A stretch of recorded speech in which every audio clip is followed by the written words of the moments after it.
अस्सलामुअलैकुम मेरे प्यारे नाजरीन और प्यारे दोस्त। मैं रूहानी बाबा, मैं आमिल बाबा आज आपको एक ऐसी दुआ के बारे में बताने जा रहा हूँ। इस दुआ का नाम तो लगभग हर मुसलमान ने सुना होगा। ये एक छोटी सी दुआ है, कुरान की दुआ है, मगर हर दुख, हर तकलीफ, हर मुसीबत का एक तन्हा इलाज है। जो कोई इस दुआ के जरिए से अल्लाह से मदद मांगा है, आज तक वो मायूस नहीं हुआ है, नाउम्मीद नहीं हुआ है, बशर्ते कि मांगने वाला दिल से मांगे, सही तरीके से मांगे, इस दुआ पर शक न करे।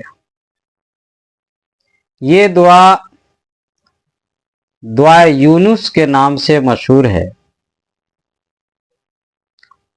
यूनुस एक पैगंबर थे जिनके साथ इस तरह का एक मामला पेश आया कि जिस कौम में उनको अल्लाह ने हिदायत के लिए भेजा था, दावत के काम के लिए, ईमान की दावत के लिए, वो कौम उन पर बहुत ज़्यादा जुल्म करने लगी और वो तकलीफ बर्दाश्त नहीं कर सके। तो उस कौम से वो भागकर कहीं और किसी और देश में जब जा रहे थे, तो कश्ती पे जब सवार थे, तो कश्ती जब डूबने लगी, तो कश्ती का जो मालिक था उसने कहा कि इस पर जरूर कोई गुनहगार है जिसकी वजह से ये कश्ती डूब रही है।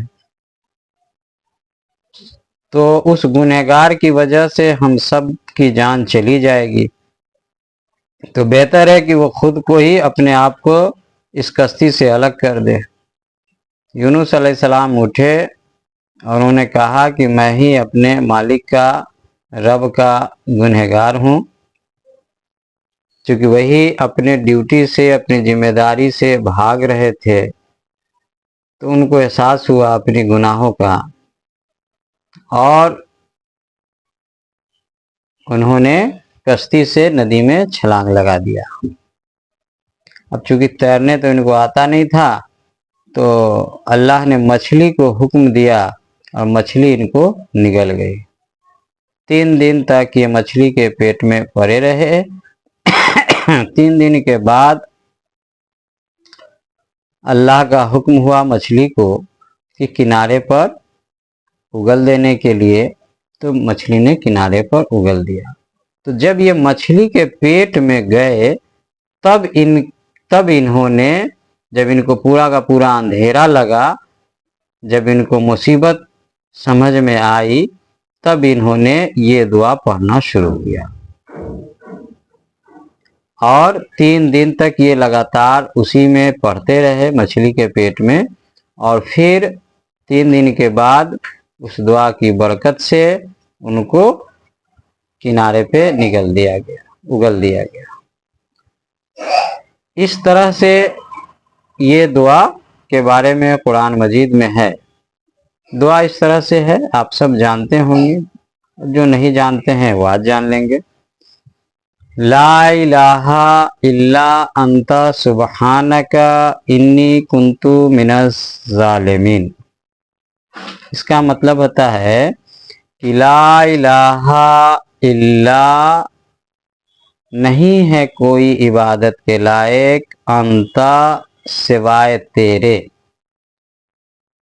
सुबहानका तू पाक है, इन्नी कुंतु मिनज़ ज़ालिमीन, मैं ही जुल्म करने वाला हूँ, मैं ही गुनहगार हूँ। यही इसका मतलब होता है। अगर इसको समझकर कोई पढ़े तो ज़्यादा फायदा होता है, और समझ के ही पढ़ना चाहिए। मानी भी मैंने बता दिया है। और बुजुर्गों ने इस दुआ में, सब ने अलग अलग तरीके से, कुछ लोगों ने पढ़ा है। देखिए, जिसको अरबी आती है, अरबी पूरी समझ है, उसका माने मतलब भी है, पढ़ने में भी आता है, समझ में भी आता है, और पढ़ने के वक्त उसका ध्यान इस दुआ के मानी के तरफ और अल्लाह के तरफ रहता है। ऐसे लोगों को के लिए ये जैसे है वैसे ही पढ़ा जा सकता है, पढ़ने में कोई एतराज नहीं। लेकिन जिन लोगों का ध्यान भटकता रहता है, जिनकी जबान अरबी नहीं है, ऐसे लोगों के लिए जिनको मानी समझ में ठीक से नहीं आता है, तो ऐसे लोगों के लिए बुजुर्गों ने इसमें कुछ ऐड करने के लिए बोला है, इस दुआ में कुछ जोड़ के पढ़ने के लिए बोला है। जैसे कुछ लोगों ने इस तरह से पढ़ा है, या हय्यो या कय्यूम ला इलाहा इल्ला अंता सुब्हानका इन्नी कुन्तु मिनज़ ज़ालिमीन। या हय्यो ऐ जिंदा, या कय्यूम ऐ कायम रहने वाले, ला इलाहा इल्ला नहीं है कोई इबादत के लायक, अंता सिवाय तेरे, सुब्हानका तू पाक है, इन्नी कुन्तु मैं ही, मिनज़ ज़ालिमीन मैं ही गुनहगार हूँ, मैं ही जालिम हूँ। और इस तरह से भी लोगों ने पढ़ा है, बुजुर्गों ने, मगर मैं इसको और इसमें जो जोड़ने के लिए पहले जो तरीका जो मुझे जो बताया गया है, जो मैं इस्तेमाल में लाता हूँ और अपने जो शागिर्द को बताता हूँ, वो इससे भी ज़्यादा पावरफुल है मेरी समझ से और जल्दी असर करने वाला है। वो क्या है? या रहीमो या करीमो, या रहीमो या करीमो ला इलाहा इल्ला अंता सुब्हानका इन्नी कुन्तु मिनज़ ज़ालिमीन। एक ये तरीका है। दूसरा तरीका है कि या गफूरो या रहीमो, या गफूरो या रहीमो ला इलाहा इल्ला अंता सुब्हानका इन्नी कुन्तु मिनज़ ज़ालिमीन। इस दोनों में से कोई भी तरीके से पढ़ना मेरे हिसाब से, मैं इसी तरह से बताता हूँ। उसके पीछे वजह समझिए, क्योंकि जब हम या रहीमो या करीमो पढ़ते हैं तो इसका मतलब होता है कि ऐ रहम करने वाले, ऐ करम करने वाले। तो देखिए, हर मुसीबत में बंदा अल्लाह से रहम और करम की ही तो उम्मीद लगाता है। तो इस तरह से अरबी में माने अल्लाह के जितने नाम हैं, उन तमाम नामों में बंदे को जो सबसे ज्यादा जरूरत पड़ती है, अल्लाह के रहमो करम की ही जरूरत पड़ती है। या रहीमो या करीमो, इसी दुआ की सबसे ज्यादा जरूरत पड़ती है, इसी नाम की और इसी सिफात की जरूरत सबसे ज्यादा पड़ती है, या रहीमो या करीमो। और दूसरा है या गफूरो या रहीमो। या रहीमो या करीमो ला इलाहा इल्ला अंता सुब्हानका इन्नी कुन्तु मिनज़ ज़ालिमीन। इसका मतलब तो समझ में आ गया कि ऐ रहम करने वाले, ऐ करम करने वाले, तेरे सिवा कोई इबादत के लायक नहीं है, तू पाक है, मैं ही गुनहगार हूँ, मैं ही सियाकार हूँ, मैं ही जुल्म करने वाला हूँ। ये जो मतलब हुआ। और या गफूरो या रहीमो, ऐ माफ करने वाले, ऐ रहम करने वाले। देखिए, कुरान में सबसे ज्यादा अल्लाह ताला ने जो बताया कि तुम ज्यादा से ज्यादा इस्तगफार करो, यानी अल्लाह से माफी मांगो। जब अल्लाह से माफी मांगोगे तो तुम्हारी परेशानी कम हो जाएगी, खत्म भी हो सकती है। क्योंकि इंसान बहुत गुनाह करता है और बहुत सारे जो मुसीबत आती है, उसमें ज्यादातर मुसीबत इंसान के गुनाहों की वजह से ही आती है। बहुत सारे गुनाह तो इंसान करता भी है, उसको पता भी नहीं चलता है। ऐसे ऐसे भी गुनाह है, उसके शऊर में भी नहीं आता है, वो समझता भी नहीं है कि वो गुनाह कर रहा है। तो इसलिए हदीस शरीफ में भी आया है कि अगर किसी तरह की कोई मुसीबत आए, परेशानी आए, तो कसरत से यानी ज़्यादा से ज़्यादा इस्तग़फ़ार करना चाहिए। जंग के मैदान में भी जब हार होने लगती थी, कमज़ोरी आने लगती थी, कमज़ोर पड़ने लगता था मुसलमानों की सेना, सैनिक, तो उस वक्त भी कसरत से इस्तग़फ़ार पढ़ने की ताक़ीद की गई थी। तो कसरत से यानी ज़्यादा से ज़्यादा अल्लाह से अगर माफ़ी मांगता है बंदा, तो बंदे के दर्जात भी बुलंद होते हैं, बशर्ते कि दिल से मांगे। और वो ऐसा अमल है इस्तग़फ़ार जो शैतान से इंसान को अलग कर देता है, क्योंकि शैतान ने तो आज तक माफ़ी ही नहीं मांगी अल्लाह से। इसलिए अल्लाह को ये अमल इंसान का बहुत ज़्यादा प्यारा है, बहुत ज़्यादा पसंदीदा है। इसलिए इस दुआ को अगर ऐसे आप पढ़ते हैं तो ये ऐसे तो ये ऑलरेडी इस्तग़फ़ार है ही। ये जो दुआ यूनुस है ये तो इस्तग़फ़ार ही है, इस्तग़फ़ार का ही एक तरीका है, अल्फाज है। मगर अगर इसमें ये अल्फाज जब जोड़ देते हैं तो बंदा का ध्यान इधर उधर भी रहेगा। अगर अरबी का मतलब वो समझेगा भी अगर नहीं, सिर्फ इतना का ही अगर मतलब समझता है, जैसे कि या गफूरो या रहीमो, इतना का ही मतलब अगर समझता है, तब भी उसकी दुआ में वो असर आ जाएगा। उसी तरह से या रहीमो या करीमो का ही अगर वो मतलब समझता है तो उसमें ये असर आ जाएगा। और इसका मतलब मेरे ख्याल से हर मुसलमान इसका मतलब समझता है, या रहीमो या करीमो, ऐ रहम करने वाले, ऐ करम करने वाले, और या गफूरो या रहीमो, ऐ माफ करने वाले, ऐ रहम करने वाले। तो इस दोनों में से जो आपके दिल पर अच्छा सूट करे, मुझे दोनों पसंद है, ठीक है। और इस तरह से दोनों में से कोई भी हो, बेहतर इस दोनों में से और ज्यादा बेहतर चुनना है तो या गफूरो या रहीमो। अब जिन लोगों को बड़ी गैन कहने में दिक्कत होती है ना, जो गैन है, आइन गैन कहने में दिक्कत होती है, तो कोई अगर वो मानी जानता है, मानी समझ के पढ़ रहा है कि या गफूरो या रहीमो का मतलब क्या है, तो अगर गैन कहने में अगर गाफे निकल जाए तो कोई दिक्कत नहीं है, लेकिन मतलब उसके दिमाग में रहना चाहिए, उसको आना चाहिए। क्योंकि अल्लाह दिल को देखता है, ज़बान को नहीं। और ज़बान से उतनी ही उम्मीद है किसी के, उतनी ही बोझा डाला जाता है जितना वो आसानी से कर सके। तो चूंकि आपकी अगर ज़बान अरबी नहीं है तो ये आपका मतलब कोई प्रॉब्लम नहीं है, आप उसका मतलब को ठीक से समझ के पढ़िए।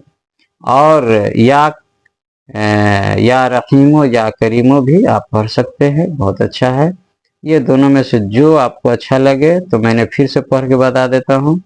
या रहीमो या करीमो ला इलाहा इल्ला अंता सुब्हानका इन्नी कुन्तु मिनज़ ज़ालिमीन। या गफूरो या रहीमो ला इलाहा इल्ला अंता सुब्हानका इन्नी कुन्तु मिनज़ ज़ालिमीन। और कोई अगर चाहे तो इस दोनों को भी पढ़ सकता है, इस दोनों को, जैसे एक बार इसको एक बार इसको।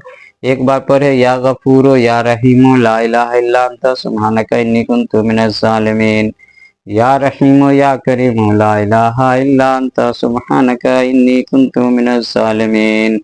या गफूरो या रहीमो ला इलाहा इल्ला अंता सुब्हानका इन्नी कुन्तु मिनज़ ज़ालिमीन। या रहीमो या करीमो ला इलाहा इल्ला अंता सुब्हानका इन्नी कुन्तु मिनज़ ज़ालिमीन। इसको अच्छा से पढ़ना है, बहुत फास्ट नहीं पढ़ना है, और बहुत स्लो भी नहीं पढ़ना है, लेकिन बीच वाले अंदाज में पढ़ना है, अच्छे अंदाज में पढ़ना है। तो इससे हर मुसीबत, जैसे अगर आपको किसी ने मुकदमा में फंसा दिया हो, किसी तरह की भी परेशानी आ गई हो जो आपके बस में नहीं है, उसका हल करना। अब कभी कभी होता है कि आप उसमें गुनहगार हैं, आपने जानबूझकर वैसा किया है, माने गलती आपसे हुई है, किसी ने चोरी किया है, किसी ने बेईमानी किया है, कुछ भी इस तरह की गड़बड़ी किया है जिसकी वजह से वो फिर बाद में फंस गया है, वो भी इस दुआ से मदद ले सकता है, बशर्ते कि वो दिल से तौबा करेगा। वो अपनी तौबा में दिल में ये चीज़ रखेगा कि अगर किसी की अमानत लिया है तो उसको लौटा देगा, और इस मुसीबत से अल्लाह उसको बचा ले। इस तरह से अगर वो करता है तो वो भी इस मुसीबत से निकल सकता है। तो हर मुसीबत, हर परेशानी, दुख, दर्द का इलाज इससे होता है। ये दुआ ऐसी है कि इससे आप जादू टोना का भी इलाज होता है। चूंकि यहाँ वीडियो ज़्यादा लंबा बन जाने का डर है, इसलिए इसमें वो तरकीब, अगर ज़्यादा वीडियो लंबा नहीं बना तो तरकीब तो हम इसमें बता ही देंगे, या नहीं तो दूसरे में बताएंगे। देखिए, दुआ यूनुस का जो तरीका है वो अगर जल्दी चाहते हैं, मतलब मुसीबत बड़ी है, परेशानी है, तो इसके अमल का जो सबसे अच्छा तरीका है, जो आसानी से कर सकते हैं, वो है कि 1000 बार आप इसको रात में पढ़ना है। और 1000 बार ऐसे आप कोई भी टाइम में आप पढ़ सकते हैं। अगर रात में मौका नहीं मिले, सहूलत का दिन में मिले, तो आप दिन में भी पढ़ सकते हैं। लेकिन आमतौर पे रात में पढ़ने से ये फायदा होता है कि जादू टोना या कोई चीज़ है तो रात में जब आप सोएंगे तो ख्वाब में वो चीज़ आपको दिखा दिया जाएगा, बता दिया जाएगा। तो आप रात में भी पढ़ सकते हैं, दिन में भी पढ़ सकते हैं। 1000 बार रोज गिनती के साथ इसको पढ़ना है। और पढ़ने के बाद जब सजदे में जाना है और तुरंत सजदे में जाके दुआ करनी है, जो भी आपकी मुसीबत है, जो भी परेशानी है। इस तरह से इसको 100 दिन लगातार पढ़ना है। मुसीबत दूर हो जाए तब भी इसको 100 दिन पूरा कर लेना है, यानी ये 1 लाख तादाद इसकी पूरी हो जाएगी। 1 लाख तादाद इसकी पूरी कर लेनी है। उसके बाद आपको फिर 100 दिन तक 500 बार पढ़नी है, और फिर उसके बाद 100 दिन तक 250 बार पढ़नी है। उसके बाद आपको लाइफ टाइम 100 बार इस दुआ को पढ़ते रहनी है। और जब हमेशा इस दुआ को पढ़ते रहेंगे 100 बार, तो इसके जो मुवक्किल हैं, इसके जो रूहानियत है, वो आपके ताबे रहेगी। तो वक्त ज़रूरतन आप जब इसको इस्तेमाल करेंगे तो ये जल्दी असर दिखाएगा। इसमें दुआ से ही आमतौर पे काम चल जाता है, लेकिन अगर आप आमिल हैं और दूसरे के लिए कर रहे हैं, अगर वो नहीं पढ़ सकता है, दिक्कत है, परेशानी है, गैर मुस्लिम है, तो वैसी सूरत में एक तावीज़ बनानी है। वो तावीज़ आप सूरह यासीन की तावीज़, आप इस वीडियो में देखेंगे आपको सूरह यासीन की तावीज़ मिल जाएगी। सूरह यासीन की तावीज़ पे इसको 500 बार पढ़ के फूंक देना है, और उस तावीज़ के नीचे मकसद लिख देना है पहले कि किस लिए ये तावीज़ है। और उसके बाद इसको कम से कम 1000 बार पढ़ दें तो ज़्यादा अच्छा है, नहीं तो 500 बार पढ़ के उस तावीज़ को फूंक देना है 7 बार, और फिर उसको तावीज़ की तरफ फोल्ड करके और उसको दे देना है दाहिना बाजू पे या गला में डालने के लिए, जिसको मुकदमा या बीमारी या किसी चीज़ से परेशानी दिलाना है। अगर आप आमिल हैं, दूसरे के लिए कर रहे हैं, तो आप ऐसा कर सकते हैं। खुद के लिए कर रहे हैं तो दुआ ही काफ़ी है। अब अगर आप इसका अमल कर लेते हैं, 100 दिन पूरा कर लेते हैं, तो हालांकि बीच में भी ये कर सकते हैं, जो तरकीब अभी हम आपको बताने जा रहे हैं।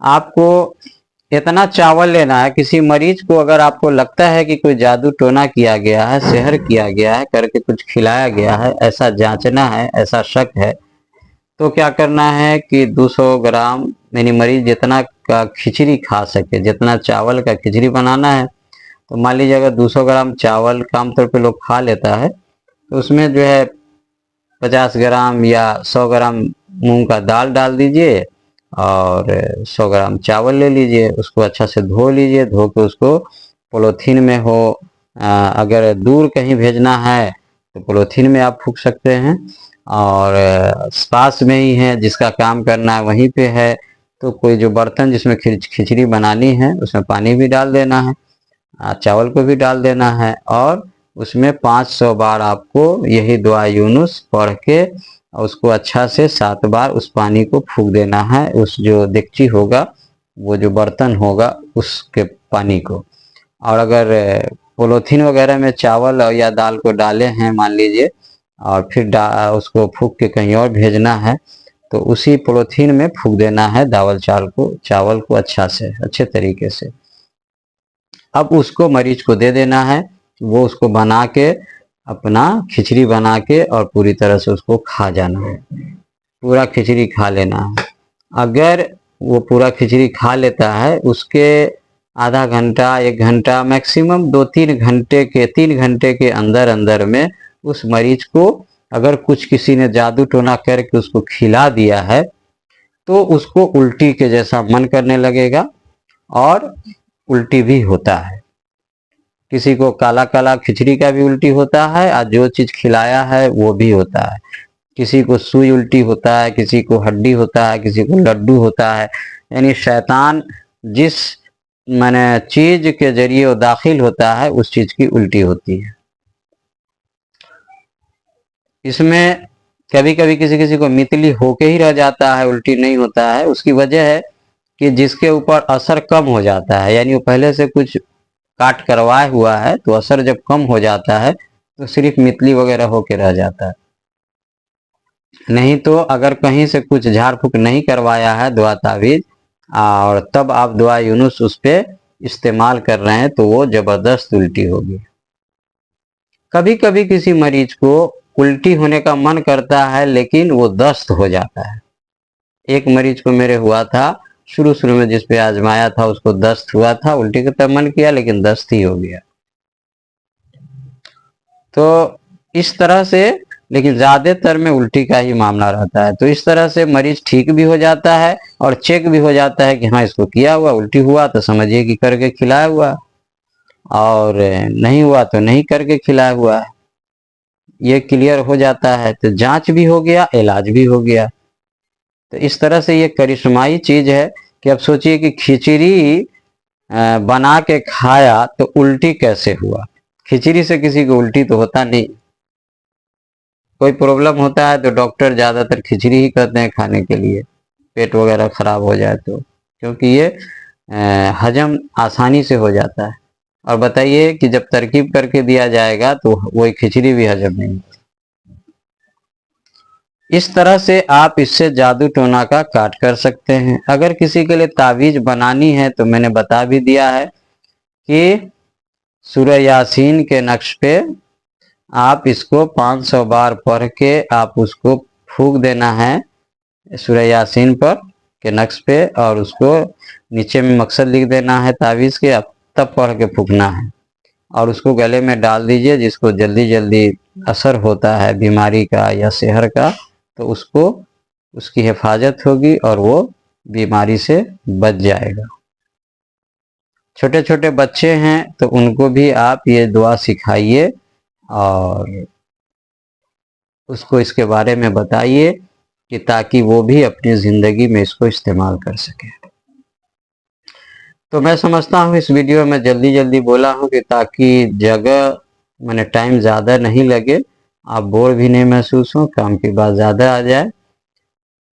तो मैं तो चाहता हूँ कि हर मुसलमान इसको इस दुआ से फ़ायदा ले, इसको याद रखे, क्योंकि इससे ज़बरदस्त और इससे जल्दी कबूल होने वाली दुआ कुरान मजीद में जल्दी आपको नहीं मिलेगी। इसलिए इस दुआ को याद कर लीजिए, अपने बच्चों को भी सिखाइए, अपने भी इस्तेमाल कीजिए। चलिए, तो मैंने कोशिश किया कि आप तक एक बेहतरीन दुआ को पहुंचा दें। अब मेरी कोशिश कामयाब तभी होगी जब आप इससे फ़ायदा उठाएंगे, और आगे भी इंशाल्लाह हम आपके लिए बेहतरीन बेहतरीन तरकीब, रूहानी लाइन से जुड़े हुए अमलियात, हर तरह के जिसको आप कर सकते हैं, ऐसा नहीं जो सिर्फ किताब की जीनत और वीडियो की जीनत बनी रहे, वैसी चीज़ें किताबें में पड़ी रहने दीजिए। जिसको इंसान कर सके और जिसका फ़ायदा उठा सके, मैं वही चीज़ें आपको बताऊंगा जिसको अक्सर को मैंने इसमें तजर्बा किया है। तो अपने लिए भी दुआ कीजिए और मेरे लिए भी दुआ कीजिए कि अल्लाह ताला हमें भी ऐसी ताकत दे कि हम आपके लिए इस काम को आगे भी जारी रखें। अल्लाह हाफिज़।